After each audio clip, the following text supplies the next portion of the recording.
자, 오늘 거의 마지막 시간인데요. 네, 사도행전 28장 11절부터 이제 봅니다. 일단 그 배 타고 가는 로마까지 가는 과정을 간략하게 소개해 놨습니다. 11절에 보면 석 달 후에 우리가 그 섬에서 겨울을 난 알렉산드리아 배를 타고 떠나니 그 배의 머리 장식은 디오스고로라. 석 달 후에, 그러니까 지금 이 섬에서, 이 멜리데 섬에서 약 한 3개월 이상을 지냈습니다. 그러니까 이제 겨울이 한참 추운 겨울은 다 지났죠. 대충 지금은 한 2월 중순에서 3월 초순쯤에 해당됩니다. 이제 막 바다가 풀리고 항해를 시작할 수 있는 정도의 이제 그런 상황이 됐습니다. 그래서 여기 보니까 그 섬에서 똑같이 겨울을 난 배가 하나 있었다. 알렉산드리아 배. 이미 사도 바울 일행이 타고 왔던 배는 이제 파손이 되어버렸고요. 다른 배가 와 있는데 그 배도 역시 이 멜리데 섬에 쉬고 있었다는 겁니다. 겨울이니까 모두 다 못 움직여요. 무조건 기다려야 됩니다. 겨울 지날 때까지. 마침 알렉산드리아에서 온 배가 있었는데 이제 그 배로 갈아타고 이제 가는 겁니다. 그 배의 머리는 디오스고로라, 디오스고로라라는 그런 말로 그 표지에 붙어 있습니다. 그 디오스고로가 뭐냐 하면 제우스 신화, 그리스 신화에 나오는 제우스의 그 쌍둥이 아들이 있는데요. 카스투로와 플록스라는 두 아들이 있습니다. 둘이가 쌍둥이인데, 그러니까 쌍둥이, 이제 배에 이름을 쓰기를, 모양과 이름을 쓰기를, 이거는 쌍둥이 배다. 근데 그렇게 썼다는 겁니다. 지금 이 사도행전을 기록한 사람이 누구죠? 누가죠. 누가가 상세하게 지금 사도 바울과 함께 다니면서 이 모든 것들을 낱낱이 잘 기록을 하고 있는데, 지금 이 타고 가는 배는 알렉산드리아에서 온, 역시 그 이집트에서 온 배이기는 하고, 그 배의 모양은 지난번 자기들이 타고 온 배와는 좀 다르게, 이거 보니까 앞에 무늬와 장식이 디오스고로라고 되어 있더라. 그래서 제우스 신의 쌍둥이 아들, 두 아들을 의미하는데, 이 두 아들이 의미하는 것은, 이 두 신이 의미하는 것은 뱃사공들의 수호신입니다. 그래서 이 모양 마크를 달고 가면 그 신들이, 쌍둥이 신들이 자신들을 안전하게 지켜줄 것이다 라고 생각하고 이제 그 미신으로 그렇게 붙였다는 겁니다. 12절에 보면 수라구사에 되고 사흘을 있다가 거기서 둘러가서 레기온에 이르러 하루를 지낸 후 남풍이 일어남으로 이튿날 보디올에 이르러 거기서 형제들을 만나 그들의 청함을 받아 7일을 머무니라. 그래서 우리는 이와 같이 로마로 가니라. 그곳 형제들이 우리 소식을 듣고 아비오 광장과 트레이스 타베르네까지 맞으러 오니 바울이 그들을 보고 하나님께 감사하고 담대한 마음을 얻으니라. 11절부터 15절까지는 이렇게 간략하게 그림으로 설명을 드리겠습니다. 지금 여기가 멜리데 섬이거든요. 우리가 그 지난주에 생각했던 멜리데 섬입니다. 자, 멜리데 섬에서 이 이집트에서 올라온 알렉산드리아 배, 여기서 역시 같이 머물렀는데 이 배를 갈아타고 수라구사로 가게 됩니다. 이 섬이 뭐라고 그랬죠? 시실리라고 그랬습니다. 시칠리라고도 하고, 시실리라고도 하는데, 수라구사는 시실리의 수도입니다. 그래서 이 수도에 정박해서 3일간 여기에 머물고요. 그다음 여기서 다시 이제 레기온으로 올라갑니다. 이 레기온이 이태리의 섬 말고 이 남단에 있는 가장 큰 항구라고 볼 수 있습니다. 이 레기온에서 하루를 머뭅니다. 그리고 여기서 다시 배를 타고 보디올로 가게 됩니다. 이 보디올, 여기가 바로 이제 우리가 잘 아는 나폴리입니다. 나폴리 항만에 있는 항구라고 볼 수 있습니다. 여기서 형제들을 만나서 일주일간 교제하게 됩니다. 사도 바울이. 그리고 거기서 다시 로마로 가게 됩니다. 맨 처음에 갔던 곳이 수라구사, 시실리 섬, 레기온, 보디올, 로마. 수라구사는 우리가 잘 아는 그 수학자 아르키메데스의 고향입니다. 여기서 유명한 인물들이 많이 난다고 합니다. 이태리는 전통적으로 보니까 굉장히 유명인들이 되게 많이 태어난 나라입니다. 뭔가 재능이 있는 사람들이 많은 것 같아요. 아무튼 이제 그 11절부터 15절까지 여정은 이제 이렇게 기록이 되어 있습니다. 근데 여기서 형제들을 만나고 그리고 여기서 로마에 가기 바로 직전에 거기 뭐 두 도시 어려운 이름이 하나 있죠. 뭐라고 되어 있습니까? 트레이스와 그리고 타베르네. 트레이스와 타베르네.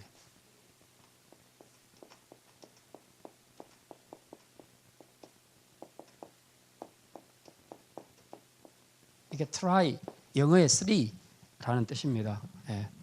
그래서 세 개의 그 여관이 있다. 그래서 이쪽은 로마에서 한 50km 정도 떨어진 곳인데 여기에 굉장히 많은 사람들이 유속을 했기 때문에 여관업이, 모텔업이 굉장히 많이 발달을 했습니다. 그래서 세 여관이 있다 하는, 이게는 여관이라는 뜻이거든요. 그래서 세 개의 여관이 있다. 꼭 여기 세 개 있다는 뜻이 아니라 뭐 그런 이름으로 이제 되어 있는 곳입니다. 여기에 지금 보디오르스에 이렇게 갔을 때에 로마에서부터 형제들이 와서 여기서 영접을 하더라. 이제 그렇게 15절에 기록을 하고 있습니다. 그러니까 이 보디올에서도 형제들을 만나고 그리고 로마에서도 형제들을 만납니다. 자, 이걸 보면 뭘 알 수 있냐 하면 이 이탈리아 땅에 이미 복음이 상당히 들어갔다 하는 것을 알 수 있습니다. 여기에 교회가 세워졌다. 그리고 특별히 이 로마에서 온 형제들이라 하면 아마도 로마 교회 교인들이라고 볼 수 있습니다. 그렇다면 우리가 3차 전도 여행 때 사도 바울이 고린도에서 그 로마 교인들에게 편지를 쓰지 않습니까? 그게 바로 로마서지요. 로마서 편지를 쓰게 되는데 그 로마서는 로마에서 쓴 게 아니에요. 로마서는 고린도에서 썼습니다. 그래서 아마도 이때 이미 형성되어 있던 로마 교회 교인들이 바울이 온다는 소식을 듣고 이렇게 영접하러 나온 것 같습니다. 이 보디올에 있었던 형제들은 아마 로마 교회 교인일 수도 있고 아니면 또 이 지역에 살고 있던 이미 형성된 교인들일 수도 있습니다. 근데 이 사람들과 여기서 일주일간 교제를 했다. 굉장히 반가웠을 겁니다. 여기 성경에 보면 15절에 이렇게 말합니다. 그곳 형제들이 우리 소식을 듣고 아뼈 광장과 트레이스 타베르네까지 맞으러 오니 바울이 그들을 보고 하나님께 감사했더라. 감사하고 담대한 마음을 얻었다. 그렇게 말하고 있습니다. 자, 아뼈 광장이 빠졌네요. 아뼈 광장도 여기인데요. 여기 이제 일종의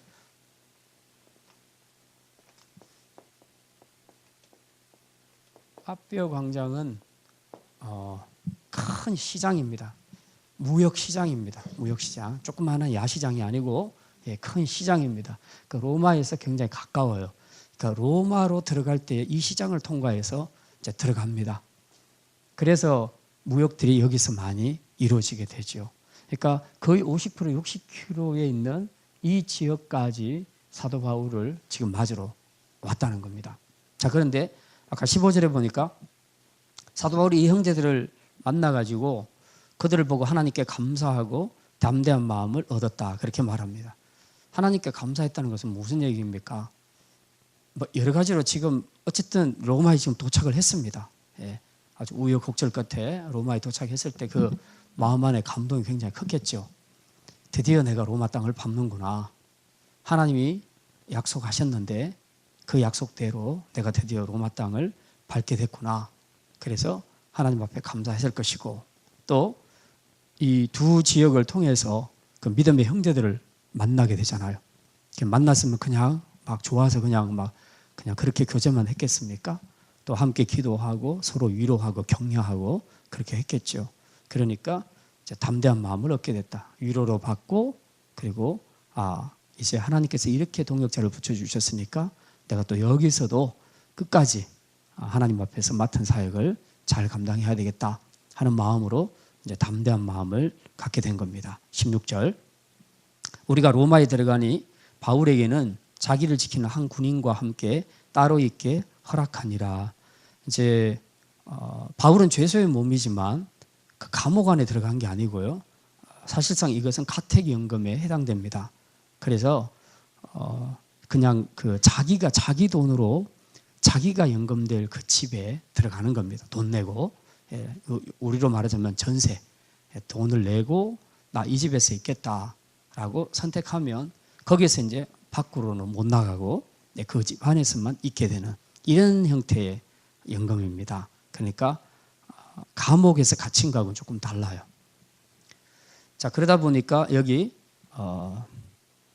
바울을 지키는 한 군인과 함께 있게 했다. 한 사람만 옆에서 지키고 있었다는 거죠. 왜 감옥 안에 안 들어가고 이렇게 선처를 해줬을까? 그동안 쭉 이렇게 재판 여정을 보게 되면 사도 바울은 사실상 거의 죄가 없다는 것이 확실하잖아요. 그래서 아마 이런 것들이 다 서로 서신으로 연결이 돼서 이만큼 대우를 해주는 것 같습니다. 자, 17절. 이제 자기 가택 연금된 상태에서 보다 자유롭게 복음을 전할 수 있게 됐죠. 감옥에 갇혀 있으면 안 되는데 자기 집에 있으면 어쨌든 사람들을 부르면 되거든요. 자기 집으로 오라 하면 누구든지 만날 수 있거든요. 자, 그래서 맨 먼저 한 일이 뭐냐 하면 17절에 사흘 후에 바울이 유대인 중 높은 사람들을 청하여 그들이 모인 후에 이르되 여러분 형제들아 내가 이스라엘 백성이나 우리 조상의 관습을 배척한 일이 없는데 예루살렘에서 로마인의 손에 죄수로 내준 바 되었으니. 자, 사도 바울이 맨 먼저 한 일이 뭐냐 하면 그 로마 지역에 살고 있는 유대인 지도자들을 자기가 연금되어 있는 그곳으로 지금 초청을 했습니다. 그러고 난 다음에 자기에 대한 지금 변명을 하는 겁니다. 변호의 말을 하는 겁니다. 왜 내가 이렇게 죄수의 몸으로 왔는가 하는 그 모든 배경들을 지금부터 설명하기 시작합니다.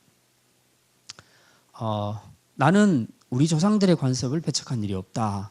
근데 예루살렘에서 내가 이상하게 로마인의 손에 죄수로 내준 바가 되어버렸다. 로마인이 나를 신문했는데 5번씩이나 했는데 죽을 제목이 없어서 석방하려고 했다. 근데 유대인들은 또 반대한다. 19절.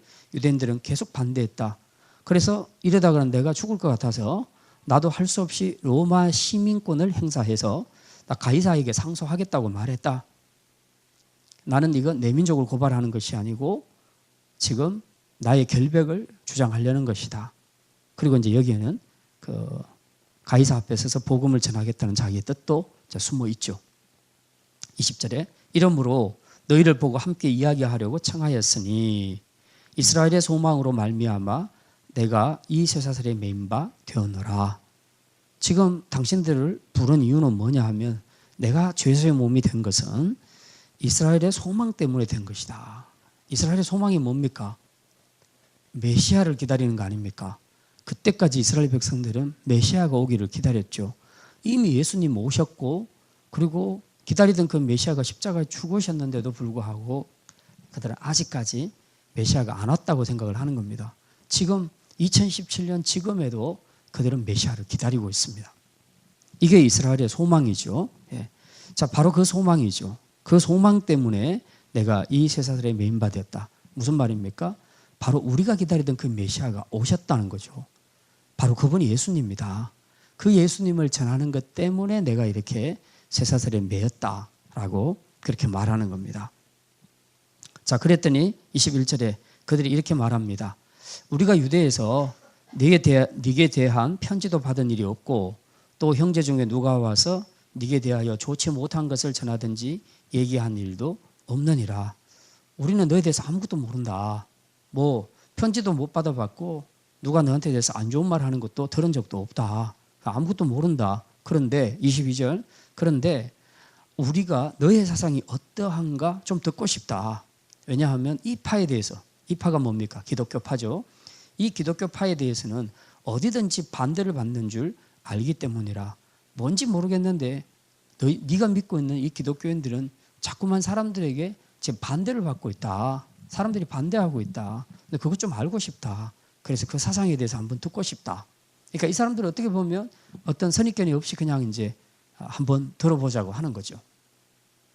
23절에 그들이 날짜를 정하고 그가 유숙하는 집에 많이 오니 바울이 아침부터 저녁까지 강론하여 하나님의 나라를 증언하고 모세 율법과 선지자의 말을 가지고 예수에 대하여 권하니라. 자, 이제 약속을 했고 언제 오십시오. 그래서 이 사람들이 자기들만 오는 게 아니라 또 여러 사람들한테 막 알려서 많은 사람들이 사도 바울이 그 가택에 연금되어 있는 그 집을 찾아오게 됩니다. 거기서 이제 모이니까 사도 바울이 아침부터 저녁까지 강론을 하더라. 뭘? 하나님 나라를 증언했고 모세 율법과 선지자의 말, 이게 뭡니까? 구약이죠. 구약 성경을 가지고 예수님에 대하여서 말했다는 거죠. 구약의 많은 글들이 그 모세오경에 나와 있는 이 모든 제도들과 그 다음에 선지자들이 선지서에서 기록한 선지자의 모든 가르침이 궁극적으로 가리키는 것은 바로 예수님이다 하는 것을 이걸 가르쳤다는 겁니다. 여기 보니까 아침부터 저녁까지 해질 때까지 계속해서 열심히 가르쳤습니다. 이건 좋은 찬사가 온 거죠. 로마에 사는 유대인들에게 복음을 전할 수 있는 굉장히 중요한 그런 순간입니다. 이런 거 보면 사도 바울이 확실히 복음을 전할 때 우리는 이방인의 사도로 알고 있지만 사실은 우리가 1, 2, 3차 전도 여행을 통해서 봤지만 항상 유대인의 회당을 찾아갔지 않습니까? 그래서 자기 동족에게 복음 전하는 것을 절대로 잊지 않았습니다. 그러면서 이방인에게 복음을 전했다는 거죠. 그러니까 여기서도 지금 자기 집에 찾아온 사람들에게 복음을 전하는데 아주 철저하게 하나님 나라와 그리고 구약이 예수님을 이야기하고 있다는 것을 이제 다 증명해서 열심히 증거했습니다. 한번 생각을 해보십시오. 지금 그 집 크기가 어느 정도인지는 잘 모르겠지만 거기 빽빽하게 모여서 사람들이 듣고 있다고 한번 생각을 해보십시오. 대단하죠? 이게 교회가 하나 모인 정도가 됐겠죠. 사도 바울이 이 기회를 놓치지 않고 열심히 하나님 나라와 예수님에 대해서 증거를 했습니다.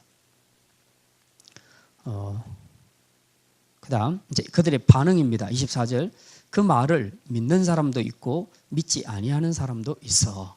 그러니까 이제 들으면서 사람들이 아 그래 그러네 하고 이제 이렇게 그 믿으려고 하는 긍정적인 반응을 보이는 사람도 있지만 또 아 저거는 뻥이야 아닌 것 같아 라고 생각하는 그런 사람들도 있었다는 겁니다. 그래서 25절 서로 맞지 아니하여 흩어질 때 서로 좀 더 일사불란하게 믿자 이러면 되는데 그게 아니고 거의 대다수는 안 믿고 그 일부만 이제 믿겠다고 그러면서 서로 이제 자기들끼리 말을 주고받으면서 서로 말이 안 맞으니까 다 흩어져 버렸습니다. 이때 이 그 믿음 없는 반응을 하는 이 사람들을 보면서 사도 바울이 이렇게 말합니다. 성령이 선지자 25절 성령이 선지자 이사야를 통하여 너희 조상들에게 말씀하신 것이 옳도다. 일러스되 이 백성에게 가서 말하기를 너희가 듣기는 들어도 도무지 깨닫지 못하며 보기는 보아도 도무지 알지 못하는도다. 이 백성들의 마음이 우둔하여져서 그 귀로는 둔하게 듣고 그 눈은 감았으니 이는 눈으로 보고 귀로 듣고 마음으로 깨달아 돌아오면 내가 고쳐줄까 함이라 하였으니. 자 이제 이거 이사야 6장 9절 10절에 나오는 말씀을 그대로 인용하는 겁니다. 사실 그 지금 이 이사야 6장 9절과 10절에서 말하는 건 뭡니까? 당시에 이스라엘 백성들이 회개하지 않고 계속해서 우상 숭배하고 그리고 나쁜 짓 하고 그렇게 사니까 하나님께서 이사야 선지자를 통해서 보내서 이제 회개하라고 보내죠. 근데 보낼 때 이미 하나님께서는 이스라엘 백성들이 회개하지 않을 것을 알았습니다. 그래서 주신 말씀이 이 말씀이에요. 이 백성에게 가서 말하기를 너희가 듣기는 들어도 도무지 깨닫지 못하며 보기는 보아도 도무지 알지 못하는도다.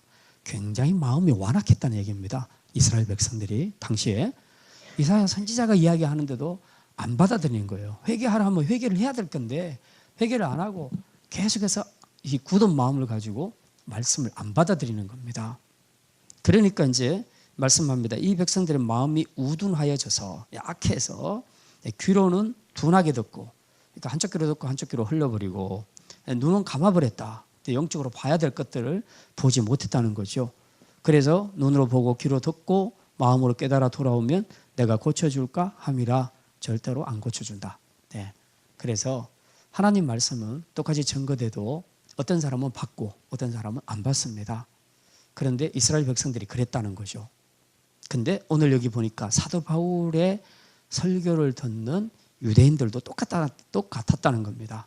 이들도 역시 다 귀를 닫고 눈을 닫고 말씀을 듣기를 거부했다는 거죠. 그래서 사도 바울이 안타까운 마음으로 지금 이사야 6장 9절 10절의 말씀을 인용해서 지금 말씀하고 있는 겁니다. 28절 그런즉 하나님의 이 구원이 이방인에게로 보내어진 줄 알라. 그들은 그것을 들으리라 하더라. 예. 결국은 이제 이 복음이 이방인으로 옮겨가게 됩니다. 왜냐하면 사도 바울이 1차부터 3차까지 끊임없이 자기 동족을 포기하지 않고 계속 복음을 전했는데도 불구하고 가는 곳마다 유대인들은 계속 방해하고 안 받아들이잖아요. 어떻게 보면 이 로마가 사도 바울이 이방 선교하는데 최종 목적지에 도달했다고 볼 수 있습니다. 그렇잖아요. 예. 그래서 이제 이후 기록은 안 나와 있으니까 사도 바울이 이후에 뭘 했는지는 알 수가 없습니다. 분명히 가이사 앞에 섰을 것이고 이제 어쨌든 그런데 이 로마가 사도 바울의 그 전도 여행에서 전체적으로 봤을 때 마지막 여행이었다. 그런데 이렇게 복음을 전하는데도 불구하고 마지막까지 유대인들을 포기하지 않고 자기 집에 이방인들을 부른 게 아니에요. 유대인들을 불렀습니다. 그 동족에 대한 그 사랑의 마음, 그 마음을 우리가 충분히 짐작할 수 있죠. 그래서 불러서 복음을 전했는데 끝까지 거부하더라.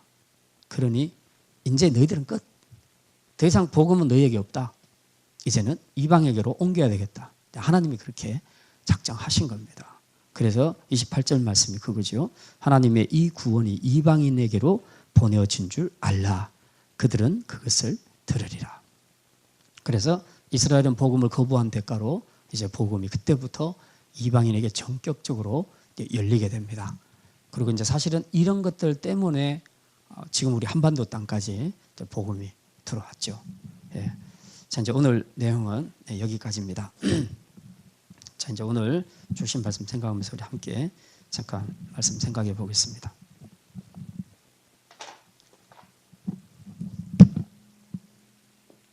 이제 마침내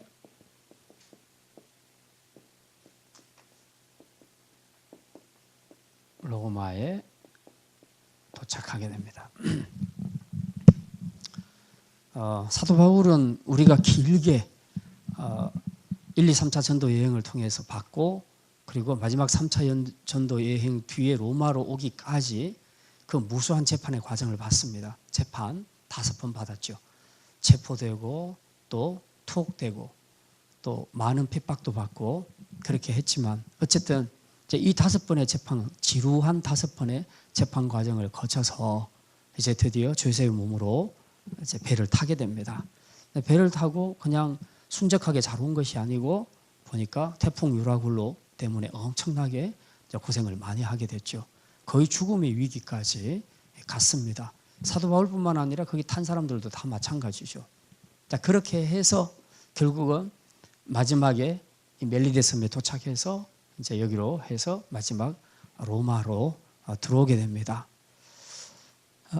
그 사도 바울이 지금 이렇게 로마까지 걸어가는 모든 과정들을 우리가 살펴보면 하나도 순탄한 것이 없고 전부 다 고난입니다. 예, 고난과 핍박의 연속입니다. 그럼에도 불구하고 결론은 뭐였냐? 하나님의 뜻대로 됐다는 겁니다. 로마에 도착을 했다는 겁니다. 하나님은 사도 바울에게 주신 약속의 말씀을 지켰습니다. 무슨 약속입니까? 네가 가이사 앞에 서야 하리라. 거기서 네가 복음을 증거하게 될 것이다. 하나님이 약속의 말씀 주셨기 때문에 하나님께서 이루시는 것입니다. 결국은 뭡니까? 우리가 사도행전을 길게 읽었지만 사도행전에서 이 모든 전도 여행, 전도의 모든 사역들은 결국은 주님이 하셨다.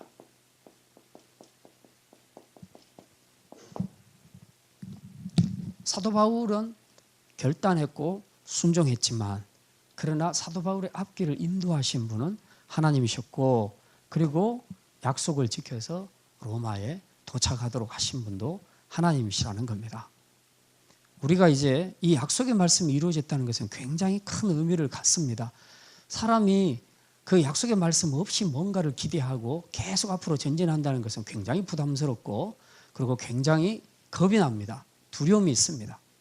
그런데 그게 아니라 어쨌든 약속의 말씀이 있으면 우리가 그것 때문에라도 가는 거 아닙니까?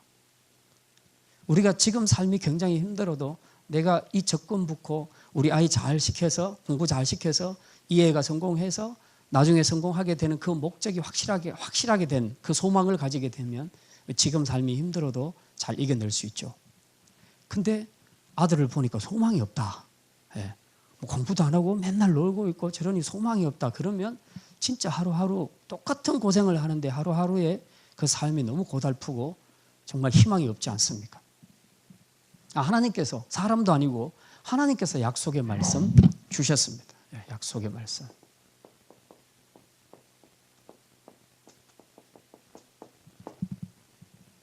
하나님이 주셨고 하나님이 이루십니다.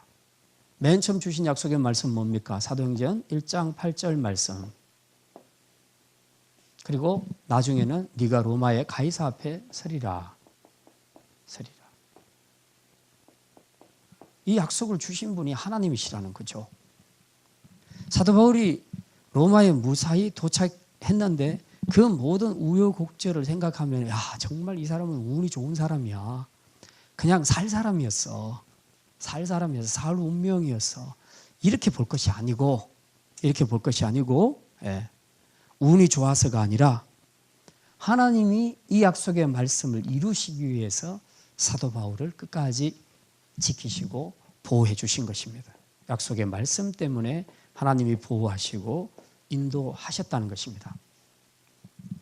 우리가 선교를 하든 전도를 하든 교회 사역을 하든지 간에 항상 우리가 힘있게 할 수 있는 이유가 바로 여기에 있습니다. 하나님이 약속의 말씀 주셨기 때문에 우리는 순종하면서 나가는 겁니다. 그러면 나가는 모든 길은 주님께서 보호하시고 인도해 주시는 것입니다.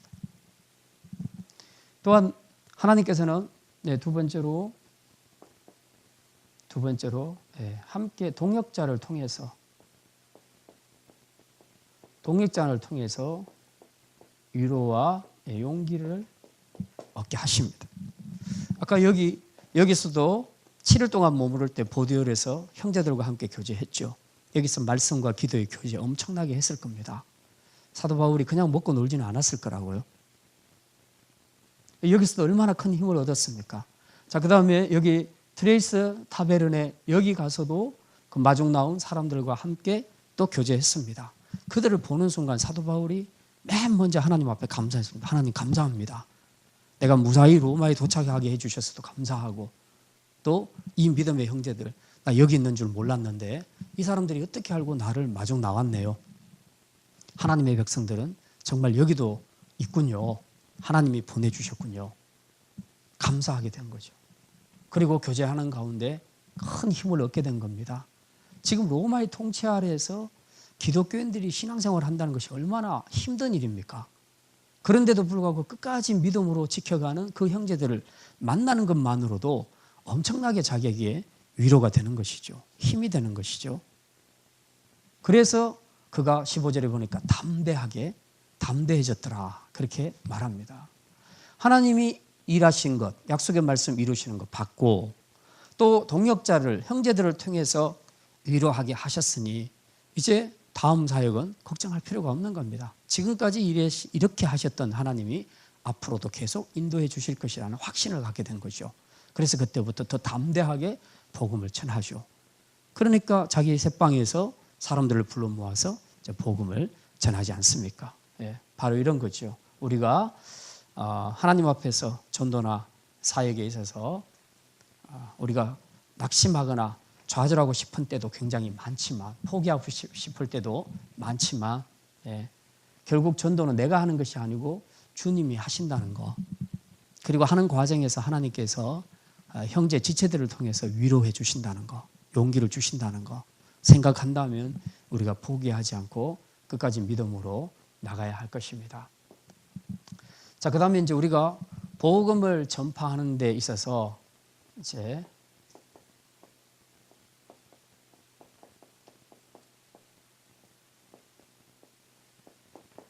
오해를 풀어주라는 겁니다. 지금 16절부터 17절부터 보면요, 22절까지 내용을 보게 되면 한마디로 사도 바울의 디펜스, 자기 변호입니다. 내가 사람들을 불러놓고 지금 당신이 왜 여기 있어? 나 지금 죄수의 몸으로 여기 있어요. 그럼 무슨 죄 지었어? 이제 이렇게 묻기 시작하면 참 난감하잖아요. 그래서 자기가 왜 죄수의 몸으로 오게 됐는가를 설명할 수밖에 없는 거예요. 자기 목적은 이 해명의 목적이 있는 게 아니에요. 자기는 이 사람들을 통해서 로마에 있는 유대인들에게 복음을 전하고 싶은 거예요.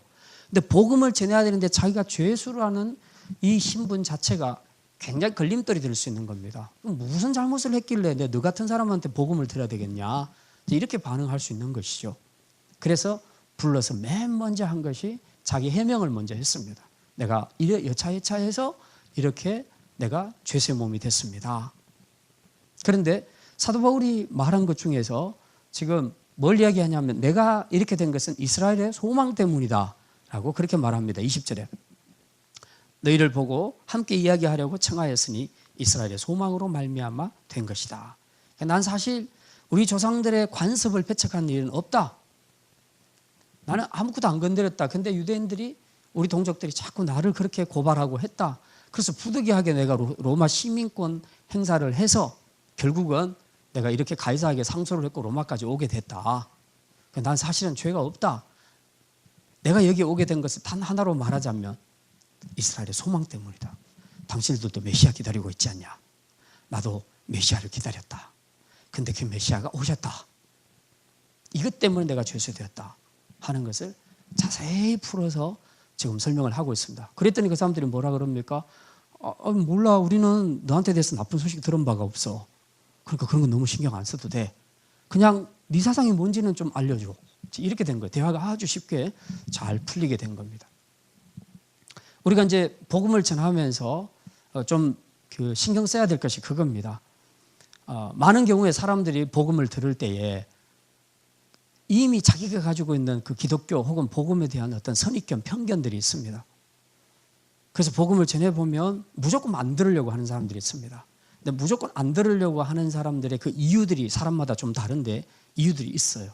확실한 자기 종교가 있는 사람이나 아니면 자기 종교가 없는데도 기독교에 대해서 굉장히 안 좋은 어떤 추억이 있는 사람들, 그런 사람들은 누가 복음을 전하면 굉장히 듣기 싫어합니다. 예컨대 기독교인한테 한번 사기를 당했다. 아니면 예전에 교회를 좀 다녔는데 목사님한테 엄청나게 사기를 당했다. 상처를 받았다. 뭐 이런 형태로 이제 자기 안에 안 좋은 그런 추억이 있게 되면 이제 복음을 전할 때 그것을 거부하고자 하는 마음이 인간적으로 생길 수 있다는 겁니다. 그래서 우리가 좀 사실은 우리 자신의 삶이 굉장히 중요하다는 거죠. 내가 잘못한 행동 때문에 이 사람이 다음에 복음을 거절하는 사람이 될 수 있다는 거예요. 근데 굉장히 조심해야 됩니다. 제가 아는 가까운 사람도 이제 그런 사람이 하나 있습니다. 그 전도는 되게 열심히 해요. 만나는 사람한테 막 교회 가지고 막 전도를 합니다. 근데 그 사람의 일상의 삶이 내가 봐도 너무 심각해요. 너무 심각할 정도로 덕이 안 돼요. 상처를 많이 줘요, 다른 사람한테. 일상에서. 일상적인 생활에서 상처를 많이 줘놓고 교회 가자 그러는 거예요. 교회 오겠어요, 그 사람이? 나한테 상처 준 사람이 교회 좋다고 교회 가자 그러는데 가겠어요? 보통 사람이? 가기 힘들죠. 그래서 이게 우리 책임이 굉장히 큰 겁니다. 우리의 잘못된 어떤 모습 때문에 그들이 이후에 누군가의 그 복음을 들었는데도 불구하고 복음을 받아들이지 않는다면 우리 책임이 큰 거죠. 어쨌든 그런 부분에서 우리가 조심해야 되는데, 혹여라도 사람들이 가지고 있는 어떤 선입견이나 편견, 그 과거에 잘못된 어떤 경험, 이런 것들 때문에 복음을 듣기 싫어하는, 처음부터 거부하려고 하는 사람들이 있을 수가 있다는 겁니다. 그런 사람들에 대해서 그냥 무조건 포기할 것이 아니라 이제 시간을 만들고 기회를 만들고 차도 마시고 그렇게 하면서 좀 친해지면서 이제 그걸 풀어줘야 되는 거예요. 그 오해들을 풀어줘야 되는 겁니다. 할 수 있는 한은 최대한 풀어줘야 되는 겁니다. 어쨌든 마음이 열려야 복음을 받거든요. 근데 마음이 닫혀 있는데 복음을 아무리 얘기해도 안 받게 되어 있습니다. 근데 그런 부분에서 우리가 이 오해를 풀어주는 것은 그 전도를 하는 데 있어서 굉장히 중요한 일입니다. 이 부분이 되지 않고 그냥 내가 전했는데 안 믿더라 뭐 사단의 자식 막 이렇게 말할 것이 아니라는 거죠. 어쨌든 우리도 일반적인 대화에서도 또 특별히 상담에서도 그렇습니다. 관계가 형성이 되고 서로 이런 친밀한 유대감이 있을 때에 상담이 성공적으로 이루어질 수 있죠. 저 사람하고 나하고 원수 관계인데 상담이 되겠어요? 안 되죠. 마찬가지입니다. 전도는 더더욱 그렇겠죠.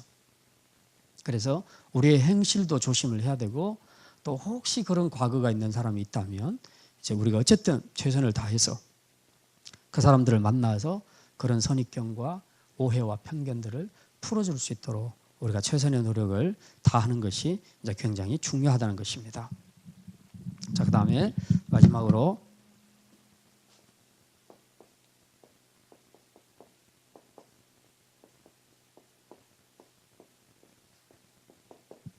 낙심하지 말자.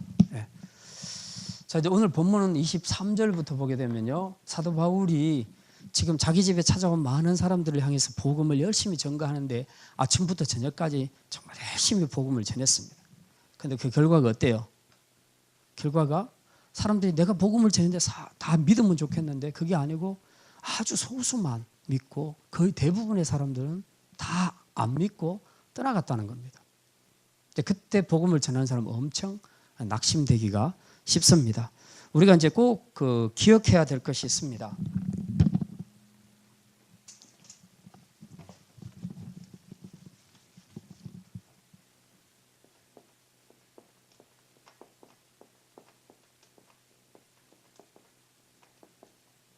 복음을 전하면 반드시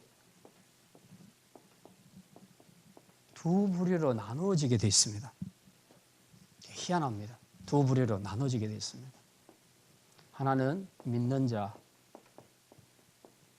하나는 믿지 않는 자.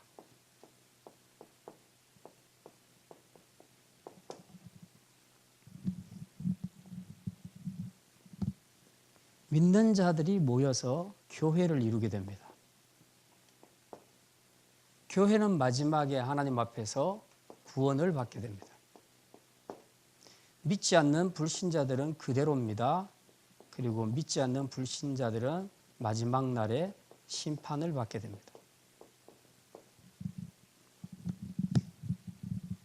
그런데 예수님께서 말씀하셨습니다. 그러니까 하나님 나라가 전해지는 그곳에 가족들끼리 또 둘러 쪼개진다. 그렇게 말씀합니다. 그래서 아버지와 아들이 나눠지고 어머니와 딸이 싸움하고 시어머니와 며느리가 싸움하게 될 것이다. 전쟁이 일어나게 될 것이다. 그렇게 말씀합니다. 왜냐하면 우리는 그냥 믿는다, 안 믿는다 두 부류로 이야기하고 있지만 이 배후에는 굉장한 영이 역사하고 있습니다. 여기 배후에는 성령이 역사하고 있고요. 여기는 악한 영이 역사하고 있습니다. 사단이 역사하고 있다는 말입니다. 그러니까 사람은 가족인데 똑같은 가족인데 이 안에 성령이 인도하시는 사람이 있고 성령의 사람이 있고 악령을 따라 악한 영을 따라 사는 사람이 한 가족 안에 있다는 겁니다. 그게 한 사람은 아버지고 하나는 아들일 수 있다는 거죠. 어머니와 딸이 그렇게 될 수 있다는 겁니다. 그러니 사실은 한 배에서 난 자녀들이고 한 가족임에도 불구하고 영적인 문제가 부닥치게 되면 그때는 굉장한 싸움으로 일어나게 됩니다. 이게 이제 우리가 영적인 전쟁에서 꼭 기억해야 될 문제라는 거죠. 이런 현상은 그냥 일어날 수밖에 없는 거예요. 그러니까 예수님이 내가 이 땅에 평화를 주러 온 것이 아니라 검을 주러 왔다. 전쟁을 주러 왔다. 예수님께서 말씀하신 것이 바로 그거예요. 어쩔 수 없이 사단의 세력 아래 있는 사람에게 복음을 전해서 하나님 나라로 땡겨오는 순간에 여기서 전쟁이 일어날 수밖에 없는 겁니다. 사단이 절대로 자기 밥그릇을 빼앗기지 않으려고 하죠. 그 과정에서 영적인 싸움이 치열하게 일어나는 겁니다. 대개는 믿는 사람들이 많이 핍박을 당하죠. 그래서 이제 저희 어머니 같은 경우도 아버지한테 엄청 핍박을 많이 당했습니다. 거의 30몇 년 동안 저희 아버지가 예수님 영접할 때까지 엄청나게 핍박을 많이 당했습니다. 그게 영이 달라서 그렇거든요. 그러면 또 이제 우리 예전에 있었던 일제신사 참배 시대 그때도 마찬가지고요. 또 우리가 잘 아는 카타콤 순교자들 다 마찬가지입니다. 이 영이 다르니까, 악한 영이 역사하니까 그렇게 된 거죠. 기독교인들이 뭐 나빠서 그렇게 핍박을 당한 게 아니잖아요. 그게 영의 문제입니다. 그러니까 하나님의 말씀이 증거되게 되면 성령의 역사와 악령의 역사가 확실하게 반응이 둘로 나누어지게 돼 있다는 겁니다. 근데 이걸 우리가 인식하고 봐야 된다는 거죠. 사도 바울은 지금 복음을 딱 전했는데 이 두 부로 딱 나눠지는 겁니다. 생각보다 믿지 않는 사람들의 부류가 너무 많고 믿는 사람들은 얼마 안 됐다는 거예요. 굉장히 실망스럽겠죠. 자기는 정말 힘을 다해서 아침부터 밤까지 계속해서 열정적으로 복음을 전했는데 결과는 안 믿는 쪽으로 나타났다는 겁니다. 그러니까 이사야 6장 9절 10절 말씀으로 그렇게 말하죠. 이게 뭐 저주의 말이다 그렇게 볼 수도 있지만 사도 바울의 입장에서 굉장히 안타까운 거죠. 이사야 선지자가 느꼈던 그 마음을 충분히 느꼈던 겁니다. 아, 이거 아무리 해도 안 되는구나. 악령에 의해서, 악한 영에 의해서 눈이 감겨져 있고, 영적인 눈이 감겨져 있고, 귀가 완전히 막혀져 있다는 겁니다. 말씀을 아무리 전해도 안 되는 거죠. 왜 사람들은 믿지 않을까? 왜 받지 않을까? 하나님을 그 마음에 두기를 싫어하기 때문에 그렇습니다. 하나님을 그 마음에 두기 싫어하는 이유는 뭡니까? 하나님이 들어오면 주인 자리가 바뀌잖아요. 그러니까 하나님이 주인이 돼야 되고요. 자기는 하나님 뜻대로 살아야 되니 그게 싫은 거예요. 그래서 자기가 여전히 주인 되어 살고 싶은 거죠. 그래서 복음을 거부하는 자들의 공통적인 특성은 자기가 스스로 왕이 되는 삶을 살고 싶어 하는 겁니다. 그래서 그 사람들은 복음을 거절하는 겁니다. 그런데 그 결국은 심판이다. 거기로 가게 되면 심판이라는 거죠. 근데 우리가 복음을 전할 때 이렇게 안 믿는 사람들, 믿지 않겠다고 반응하는, 보이콧하는 그런 사람들을 만나는 경우도 굉장히 많습니다. 근데 그런 것들 앞에 전도자가 굉장히 마음의 상처를 받을 수가 있습니다. 어쨌든 거절당하니까 인간적인 정서로는 상처를 받을 수가 있습니다. 이제 이게 계속되다 보면 낙심하게 되고 그리고 나중에는 전도를 안 하고 싶어 라는 생각이 들죠. 여러분의 가족들 중에 혹시 안 믿는 가족들이 있습니까? 그런 복음을 전해보셨지 않습니까? 전했는데도 잘 받아들입니까? 안 받아들였을 경우에 어떻습니까? 마음에 이걸 계속 해야 되나? 계속 복음을 전해야 되나? 내가 포기해야 되나? 내가 우리 부모님 포기해야 될까? 이제 막 이런 여러 가지 생각이 들지 않겠습니까? 이게 너무 계속되다 보면요, 나중에 포기하기가 되게 쉬워요. 해도 안 들으니까, 끝까지 안 들으니까. 마음은 너무 안타까운데 해도 안 되니까 안 된다는 생각 때문에 포기하는 경우들이 굉장히 많습니다. 근데 우리가 포기해서는 안 되는 것이 사실은 믿는 것이 기적입니다. 안 믿는 것이 기적이 아니고 믿는 것이 기적입니다. 믿을 확률이 훨씬 더 적다는 거예요. 왜냐하면 이건 하나님의 은혜로 되는 일이기 때문에 우리가 무슨 통계치를 해가지고 알 수도 없고 예상할 수도 없는 거예요. 그냥 일반적으로 사람들은 다 죄인이라 기본적으로 마음에 하나님 두기를 싫어해요. 그러니까 복음이 들어왔을 때 예하고 받을 사람이 별로 많지 않다는 겁니다. 근데 그 소수만이 예수님을 믿게 되고 마음을 열고 예수님을 믿게 되는데 자기의 죄인됨을 고백하고 믿게 되는데 이게 기적이다. 이게 기적이다. 저와 여러분은 기적을 경험한 사람인 줄 믿으시기를 바랍니다. 감사하셔야 돼요. 일반적으로 우리가 무슨 오랄 테스트를 하든지 필기 시험을 하든지 필기 시험을 치든지 그렇게 해서 우리 중에 천국 갈 수 있는 사람 몇 분 될까요? 필기 시험으로도 저도 자신 없고요. 오랄 테스트도 자신 없고요. 자신 없어요. 떨어질 확률이 99.99%예요. 그런데 저 같은 사람도 하나님의 백성이 됐죠. 기적입니다. 기적입니다. 근데 기적이 나한테는 일어났는데 모든 사람에게 다 안 일어났다고 해서 여러분이 너무 실망하지 마시라는 겁니다. 낙심하지 말고. 또 이 기적은 타임에 따라서 언제 일어날지도 몰라요. 우리의 임무는 뭐냐 하면 하나님이 우리에게 주신 미션은 복음을 전하라는 겁니다. 전하는 것이 미션이지 믿게 하라가 아니에요. 믿게 하는 것은 하나님이 하실 일이고 믿으라고 전하는 것은 우리의 몫입니다. 그러니까 우리의 몫과 하나님의 몫을 구분하셔야 돼요. 근데 자꾸 내가 믿게 하려고 막 용을 쓰고 애를 쓰니까 안 되니까 내가 힘들어지고 내가 포기하게 되는 거죠. 우리의 사명은 믿든지 안 믿든지 그냥 전하는 것입니다. 사랑으로 전하는 것이고, 믿게 하시는 것은 하나님의 때에 하나님께서 하실 것입니다. 우리가 이 사도 바울의 그 마음을 읽을 때에 정말 사도 바울과 같이 이렇게 열심히 그리고 능력 있는 사람이 복음을 전했는데도 다수의 사람이 안 받았다. 그러면 하물며 우리가 복음을 전할 때에 뭐 몇 프로가 믿기를 바라십니까? 그죠? 예. 그러니까 전도, 특히 전도팀들 전도하시면서 안 믿는다고 너무 낙심하지 마십시오. 그럴 때마다 그거 생각하십시오. 사도 바울도 90%가 거절당했다. 예. 사도 바울같이 위대한 설교가 능력 있는 성령의 사람이 전했는데도 이렇게 많은 사람들이 보이콧하고 돌아갔다. 그때 사도 바울의 마음이 얼마나 힘들었을까. 내일부터 전도 치워야 되겠다. 사도 바울이 그랬을까요? 그러지 않았겠죠. 예. 그때는 속으로 이사야 6장 9절 10절을 선포하시기를 바랍니다. 너희들이 지금 거절하는데 진짜 너희들의 눈이 감겼고 귀가 감겼고 그래서 그렇다. 근데 그걸 저주로 하시면 안 돼요. 저주로 하시면 안 되고 사도 바울은 안타까운 마음으로 했습니다.